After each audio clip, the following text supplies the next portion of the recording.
For many months, we were able to keep the visualization of this crisis from hitting our streets, but we have reached a breaking point. We're no longer able to do that because of the volume in numbers. Just last week, we had 3,900 people that arrived here. We are averaging anywhere from 2,500 to close to 4,000 a week. And if you do the math, you see that's 8,000 every 2 weeks, potentially 16,000 a month that we must feed, clothe, house, educate children, and all the services that you would give a normal adult. And we're seeing that play out on our streets of New York. And that is what the breaking point looks like, what we are experiencing. The southern border is heating up as the clock is ticking down to get a funding bill passed that also includes aid to Israel and Ukraine. Finding the middle ground is exceptionally hard, and both sides must accept that they will have to make concessions. On Monday, Texas Republican Governor Greg Abbott signed 2 border bills into law.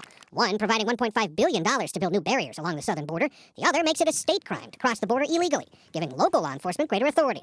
Critics say that could lead to racial profiling. Biden's deliberate inaction has left Texas to fend. A CBS News poll finds a majority of GOP voters in early voting states do favor the mass deportation of undocumented immigrants. We don't know where these people are coming from. They're exhausting our city. I'm at the border wall around Yuma, Arizona. It's about 2 o'clock in the morning.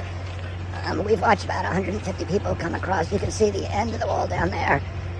And we've watched about 150 people come across in the last hour. In 3 years, in total, 7 million people have come across the border illegally into our country. And from here, they're put on these buses, and they're brought to the Border Patrol station where they're processed. After 4 or 5 days, they're released on their own reconnaissance into our country, and most of them are never seen or heard from again. The stories that we heard from these people are absolutely heartbreaking.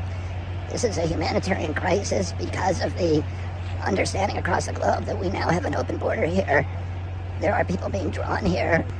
Terrible, terrible stories, and this is not a good thing for our country. Can you tell the American people if there's any immigration policy that this White House is willing to talk about and is working on with Republicans? He understands that we have to fix this immigration system. It has been broken for decades now, and so we have to do everything that we can to fix that. He understands that we have to fix this immigration system. It has been broken for decades now, and so we have to do everything that we can to fix that system.